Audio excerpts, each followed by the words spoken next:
भाद्रपद अमावस्या का सनातन धर्म में विशेष महत्व है। अमावस्या के दिन गंगा स्नान, दान और पितरों की पूजा की जाती है। हर महीने की अमावस्या अपने आप विशेष होती है। सोमवती अमावस्या के दिन माता पार्वती और भगवान शिव की पूजा का विधान है। इस दिन पवित्र जल में स्नान करने से साधक के सारे पाप मुक्त हो जाते हैं। ऐसा माना जाता है कि भाद्रपद अमावस्या के दिन धार्मिक कार्य करने से साधक को मोक्ष की भी प्राप्ति होती है। तिथि पितृ की पूजा के लिए भी सबसे उत्तम मानी जाती है। इससे श्राद्ध कर्म और तर्पण किए जाते हैं। तो आइए जानते हैं कब है भाद्रपद महीने की अमावस्या। हिंदू पंचांग के अनुसार इस साल भाद्रपद महीने की कृष्ण पक्ष की अमावस्या तिथि की शुरुआत 2 सितंबर को सुबह 5:21 पर हो रही है। वहीं इस तिथि का समापन 3 सितंबर को सुबह 7:24 पर होगा। ऐसे में उदया तिथि के अनुसार भादों की अमावस्या का व्रत 2 सितंबर 2024 को रखा जाएगा।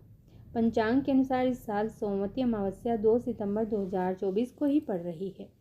इस दिन ब्रह्म मुहूर्त है सुबह 4:29 से लेकर के 5:10 तक। इस मुहूर्त में स्नान करना शुभ होगा।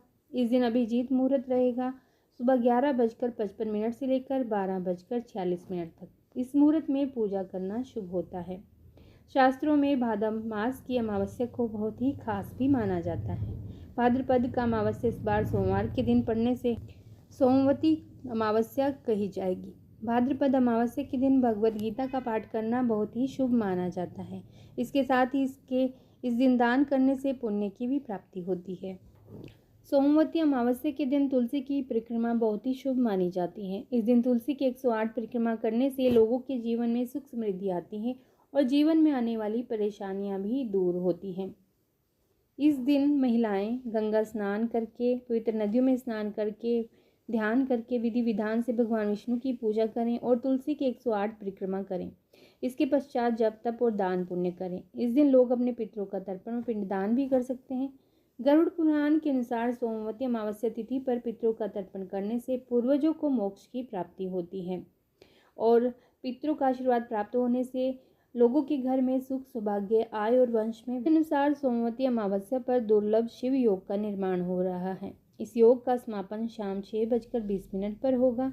ये 2 सितंबर को ही होगा। इसके बाद सिद्धि योग का संयोग बन रहा है। इस दिन शिव वास योग का भी निर्माण हो रहा है। सोमवती अमावस्या के दिन भगवान शिव कैलाश पर विराजमान रहेंगे। इस योग में स्नान, ध्यान और पूजा पाठ करने से अमोघ फल की प्राप्ति होती है। सोमवती अमावस्या के दिन भगवान विष्णु की प्रिय माता तुलसी की पूजा करें। इस दिन यदि माता तुलसी की 108 बार परिक्रमा की जाए तो ऐसा करने से घर की दरिद्रता दूर हो जाती है। इस दिन तुलसी जी को कच्चे दूध के साथ सींचना चाहिए। इसके बाद इसी मिट्टी को माथे पर भी लगाएं।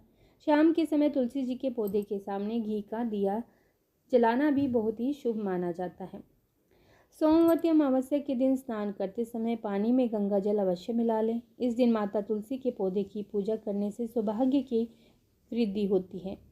तुलसी की पूजा के बाद गरीबों को कुछ दान अवश्य देना चाहिए। सोमवती अमावस्या के दिन 108 बार तुलसी की परिक्रमा करना, ओंकार का जप करना, सूर्य नारायण को अर्घ देना अत्यंत फलदायी माना जाता है। मान्यता है कि सिर्फ तुलसी जी की 108 बार प्रदक्षिणा करने से घर की दरिद्रता भाग जाती है और जीवन भर घर में खुशहाली बनी रहती है। यदि आप ऐसा कर सकें तो अवश्य ही करिए, यह बहुत ही लाभदायक रहेगा। यदि आप इस चैनल पर पहली बार आए हैं तो इस चैनल को सब्सक्राइब ज़रूर कीजिए और वीडियो अच्छी लगी हो तो लाइक ज़रूर कीजिए। धन्यवाद।